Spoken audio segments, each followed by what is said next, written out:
Hey everyone, Chris Bentley here, the host of Social 333 Podcast. Welcome to the show. Today, my guest is Kevin Kepple. Kevin, how are you? Hey, terrific, Chris. Did I say your last name right? Kepple, right? Yeah, perfect. Okay, cool. I probably should like Kebble instead of Kepple. Most people add an R for some reason to the end, so you're doing better than most. Yeah, that's good. So tell the audience a little bit about yourself and your journey.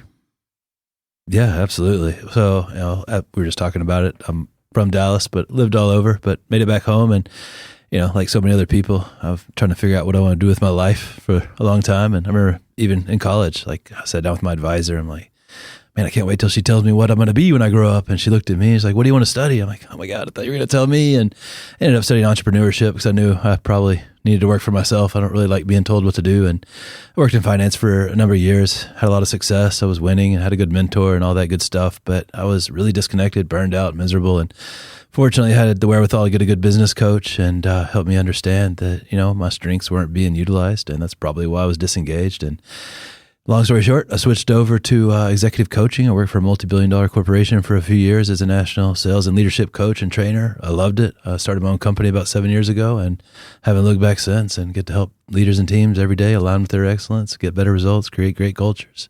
That's awesome. Yeah, pretty sweet deal. Yeah. So tell me a little bit about like the leadership side on like the corporate stuff. I know we were kind of talking off camera about some stuff. Like, how does that work? Does somebody like give you a call? They want to hire you, talk to their sales force? Is it more of like a C-suite, or is it more of just employees? Like, kind of tell me a little bit more about that. Yeah, sure. So in a perfect world, people reach out, call me like, hey, come in and help us out. But, I've worked with companies, solopreneurs, all the way up to massive companies like Ford, Chick-fil-A, and Bobcat. Typically, the sweet spot's usually about a company of about 0 to 250 people. And I do a lot of work with their sales teams, with their leadership teams, a lot of work with the owners or the executive suite, just kind of depending on what their needs are. And I use a strength-based approach. So really, it's just helping people understand the language of their natural excellence, what it looks like when they give all that power away. And, the main results we're looking to create is, more productive, happier employees, better cultures, and just really developing systems that are aligned with who the people actually are. It's not feasible to love every single thing we're doing, but if we're using our strengths with the way we lead, the way we do our performance, whatever that is, it's much more likely that we can find a love for the way we're doing things. And so that's the short of it. What are some of the things that you've seen? Because I've worked some corporate gigs. I've worked, obviously entrepreneurship since I was a kid. But like, what have you kind of seen? Because I've experienced all kinds of different things in terms of leadership or lack thereof, or, like somebody that was hired, a month before me, and all of a sudden now they're like my boss. I mean, what have you kind of seen with these corporations that you go out to, and like, how do you go about trying to incorporate like whatever strength they have into something bigger to like either mask their weakness or like just, fix the culture? Like, what are you kind of seeing? Yeah, I mean, leadership is, it's kind of like a buzzword these days, right? And I think it's so important to understand what leadership is and what it isn't. Leadership's not telling people what to do. Leadership's not a position. I've known lots of people in leadership positions who don't lead. Just look at many politicians out there, right? They have this leadership position, but they don't really have that behavior of leadership a lot of times. And so really understanding what that means, and leadership, at its simplest form to me is, the ability to really build trust and create changes that are positive in attitudes, behaviors, opinions, whatever the case may be. And, the common denominator between the people who are successful in leadership is they understand what makes them unique and valuable, and then how they use that to create value for other people. And, the best leaders are good at two things. They're good at getting results, but they're also good at building relationships.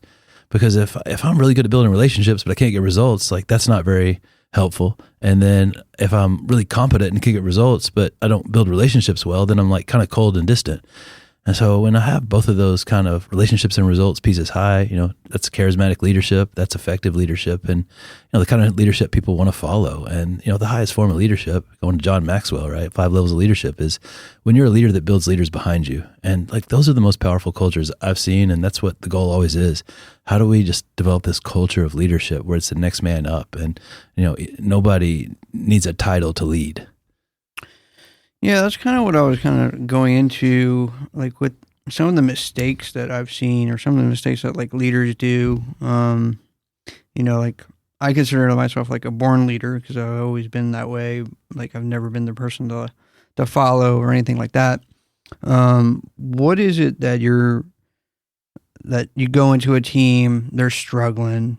It could be leadership, it could be morale, it could be just whatever it is. Like, what are you kind of seeing as like some of the biggest mistakes like a leader can make? What are some of the things you can kind of see with like, I know you kind of touched on like being unique and kind of like having closeness and stuff like that, but give me something more. Like, what do you kind of see sometimes where, just people aren't following other people, or there's like a lot of like back talk, like they hire a leader out of nowhere, it's not part of the group, and all of a sudden you got this new person starting that's telling them what to do and barking at them, just like, what is it that you kind of see that you go into a lot of these corporations? Yeah, I think one of the big dangers I see is when leaders are trying to replicate themselves, because like I can never win your way. Like you have special gifts and talents and so do I. And if I'm trying to be this, copy of Chris, I'm going to be this second-rate version of you every time. And, like creativity is never going to replicate. I want a creative and innovative culture. And, creativity can rhyme, but it needs to rhyme through the prism of my strengths. And like, that's the strength-based approach. It's understanding like, hey, what are the natural talents that I have? What energizes me? And really go into the edges of those. Like the goal is not to be well-rounded because that's average. And if I want to be above average, I got to treat myself above average. And so I need to go to the edges of me. Like, what am I uniquely talented at? How does that create value for other people, specifically with my performance, the way I build relationships, and in my leadership? And really, there's two sides to every strength. Like there's a powerful side, and then there's this side where I get stressed and overuse it, and I like go to war with myself basically and give all my power away. And so like the tool I love to use is Clifton Strengths Assessment. It used to be called Strength Finders. I got certified by Gallup, who created that like 12 years ago, I think I got certified, and they've given this assessment 33 plus million times at last count. And it's about 86% accurate. It is so dialed in. It just shows you the nuances of the person sitting in front of you. So you know exactly the words they think in, the things that they're going to perform the highest in, and what it looks like when they give all that power away. What I've seen is just like a lot of, you'll have a leader on the floor, right, of a company, and then that person is like like you can't talk to him kind of person, or her, whoever it is, right? And then you have delegations between that person. You may have one person, you may have multiple, and then go down. What I've kind of noticed is like sometimes you'll get into a situation where there's a lot of competition. Obviously in sales there's always competition, but I'm just talking about regular plain Jane. You're in one level, you're supposed to be working together, but my team doesn't like Johnny and his team. Like, is there a way that you can like overcome a lot of that, and not also like overcome a lot of the complications with running a big organization? Because you have the one person that's like the alpha or the main person, and then from there it's delegated out, and then you have the troops and stuff like that, just like military, right? But like, what do you kind of see, or what do you kind of recommend, or what do you see in terms of overly complicated just downlines and businesses and stuff like that, or just teams in that one level that you can like kind of work in? Like, is there anything that you recommend to somebody? Yeah, absolutely. I mean, you've got to be the change you want to see. Gandhi said it best, and I've seen so many leaders who pay for team building or a pizza lunch or whatever, and they're like saying all these buzzwords and doing the right things on paper, but then maybe they're showing up late, or maybe they're just not respecting other people, and way more is going to be caught than taught. And like the best transformations I've seen inside of companies, like I was thinking of this construction company I worked with. They had like 250 people, and the CEO's a great guy, but he's really old school, just kind of like yell, bang his fist. And he's like, that's how I like to be talked to. And I was like, yeah, that's a very small percentage of people who like to be yelled at. And I definitely don't like that. Right. And, like I say, he's a great guy. He's a great friend now. His name's Josh. And I got to work with his leadership team for about 3 years. And they would say over and over to me and a coach that works for me, like, man, we love what y'all have done, whatever it is, because old Josh scared us, but new Josh, like, we love this guy. Like, he actually like feels like he's one of us, as opposed to somebody that we try to hide from when he comes around. And like, that's it right there. It's like, man, like, are you showing up in this way that's inspiring and empowering the people behind you? Or are you showing up in a way that's creating this reactive, fearful behavior? Because if I'm in this place of fear, like, I'm definitely not creating anything new. I'm just sticking to the known, even if the known's not something I want. And so, being the type of leader that, creates safety, and that's trust. You've got to have trust if you're going to influence anybody. And so, being able to take an honest appraisal of yourself first and foremost as the leader that's the most powerful step you can take. There's a couple of things that's really interesting about that, and it just kind of came to mind. So I read something or watched something the other day where there was like a cart stuck in the mud, and I forgot who it was. It was like very, very old. And there's a cart stuck in the mud, and this guy is sitting there whipping the horses, and the horses aren't pulling the thing out of the mud, the cart out of the mud. And I'm probably butchering the story, right? But somebody comes along, and then they're like, whoa, like, slow down, and starts petting the horses and telling them it's all right and whatever. And then eventually, like, the horses pull the cart out without having to be, like, whipped, right? I kind of feel that way with a lot of, like, the corporate stuff. They'll be like, oh, like, do this. This is a really big project. We need it out tomorrow. And then, like, the next day, it's like, hey, like, it's cool. Like, have a slice of pizza and, like, listen to some music, and we'll have ice cream afterwards. And it's just like, that's your reward, is a couple of slices of pizza and like an ice cream, and I'm just like, I don't know, it's like an abusive parent almost, and that's kind of what I've experienced. But talk a little bit about burnout. Like, I've experienced burnout, just when you get into situations, especially if it's like a high pressure situation and they're like giving you projects after projects and you got timelines, and especially if you have a family or something like that, and you got family duties, and not only that, and then you got work, and it's just pushing you to the edge.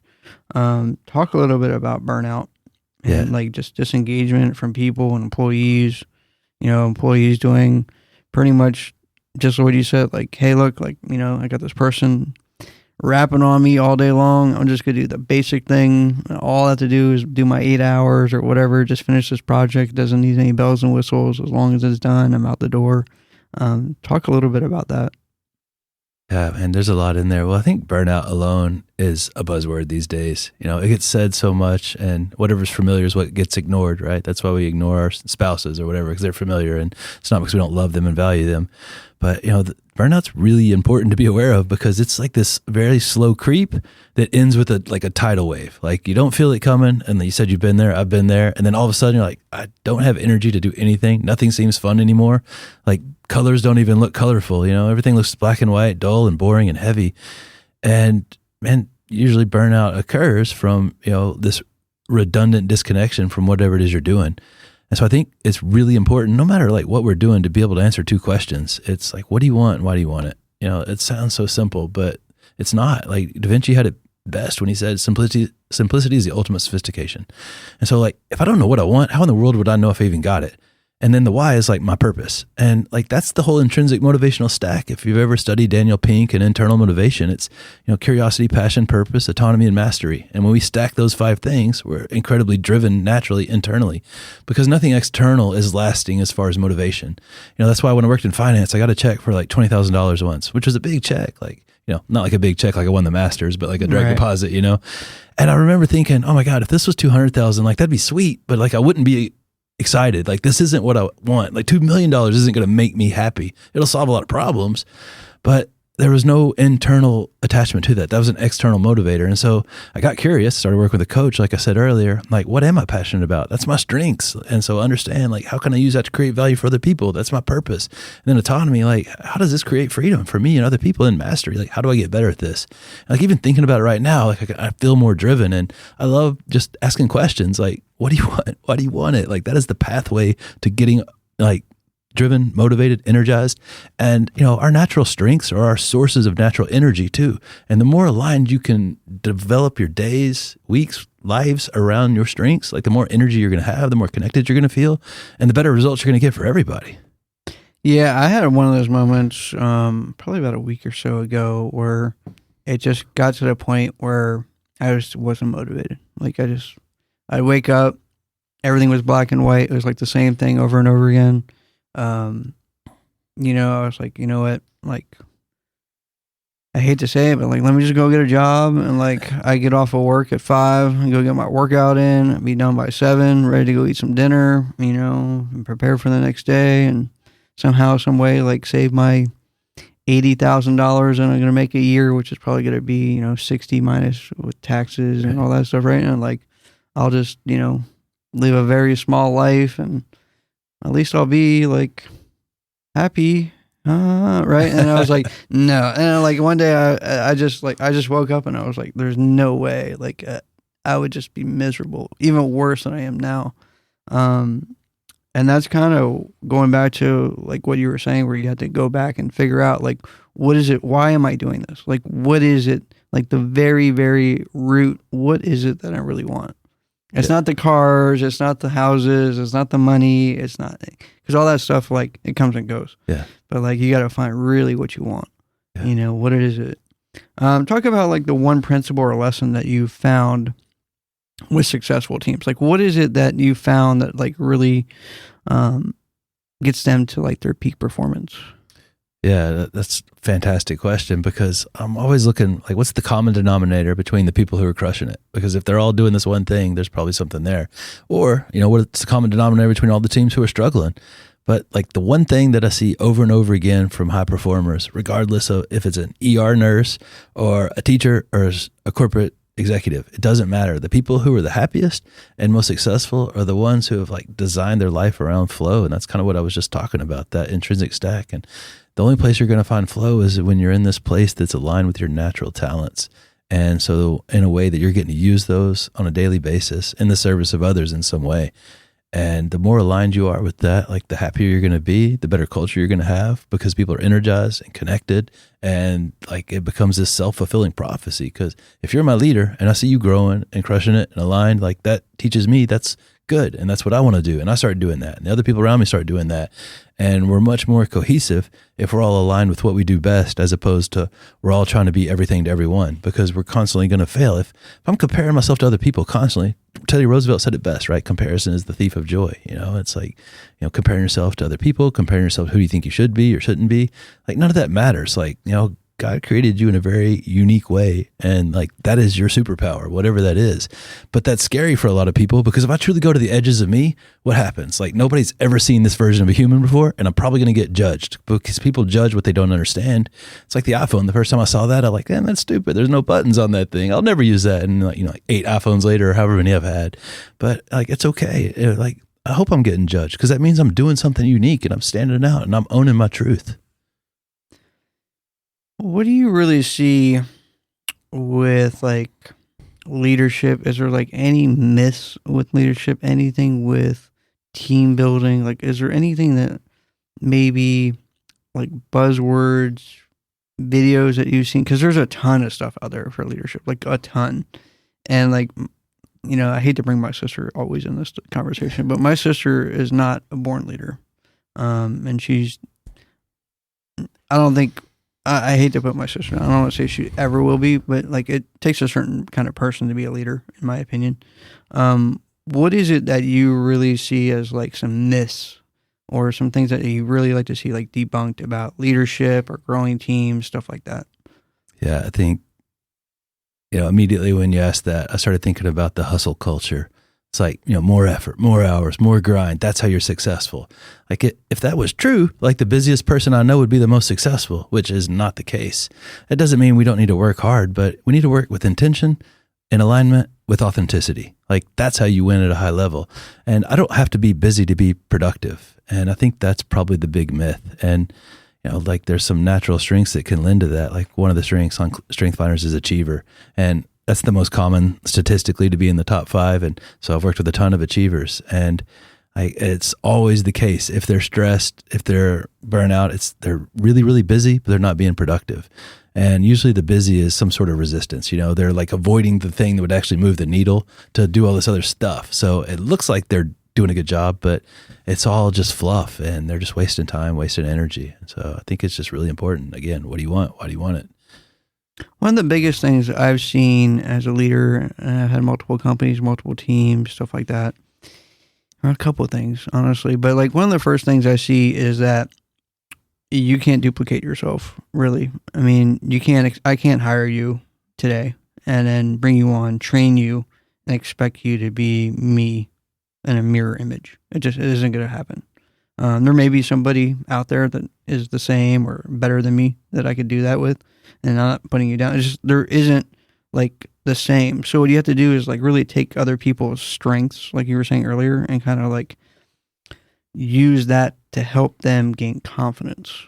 And I've experienced that I can go out and hire a bunch of agents or salespeople or whatever it is, but they won't be nearly as good as I want them to be if they don't go out and get confidence and have confidence in themselves. And I, as a leader, have to realize that even if I hired you today, like, you may get stuck on different levels versus if I hire somebody else, they may pass that level and get stuck on a level that you already passed. So it's like a very patient game. Like having a child, I guess. I don't know any children, but like it's kind of like that. Like you can have two children, same age, same everything, but one may be walking while the other one's like sitting down. One may be talking while the other one's still trying to figure out walking. It's just kind of like that. And then I use that strength to gain them confidence, so they're able to kind of be like, okay, well, I feel confident doing X. Let me try Y and see how that goes. And I've kind of had a lot of like success having that kind of method and methodology. Like, have you seen that a lot in like teams or like leadership or? Yeah. When you're talking about like the myths a second ago, like there's a huge one that, you set a goal once a year and then you're good, right? Like that is not the world we live in. We live in a super dynamic world that's constantly changing. You could give me advice and in 10 minutes it could be irrelevant or totally changed based on a phone call or something that comes out in the stock market or whatever. And it sounds like you're doing better than that because you're having these intentional conversations along the way. And like, that's how you nurture people. That's how you get people where they need to be. Because if I'm just sitting there thinking in my head, like it's going to just cycle and cycle, and without action, I'm not getting any feedback anyways. So I need to, work with my leader, my mentor, whoever that may be, go out, take action, come back and reflect, because most people don't reflect ever. And when you reflect, like that's where you actually get experience from your experience. And it doesn't have to be these lengthy hour-long coaching one-on-one things. It could be 15 minutes. Like, cool, based on your goals, what's going well that you want to keep doing and do better? What do you need to stop doing? What do you need to start doing? Like, if you can just get those 3 questions asked once a week, I guarantee you that person is growing. I mean, if they're humble. Not everybody shows up humble. A lot of people will sabotage getting what they want, growth, success, revenue, whatever, just to be right. We do that in relationships too. We get in an argument with our spouse and like, what do you want? You want to have a good, loving relationship. I don't care about if I'm right or wrong, but we fight to be right over something that doesn't even matter. And so it's like, okay, like that's why it's so important to know what I want before I even get into first contact. Nice. Kevin, where can people find you if they want to hire you or talk to you more about leadership for their company? Yeah. I mean, if you're the kind of leader who's focused on excellence and you want to get great results, you want to build a great culture and, sustainable and repeatable results and just lead at your best, you can find me on LinkedIn, Instagram, Kevin Kepple, Kepple. Let's connect. I love to talk. I love to share. So whatever I can do. Awesome. Thanks, Kevin, for being on the show. Thanks, Chris. All right. Have a good one.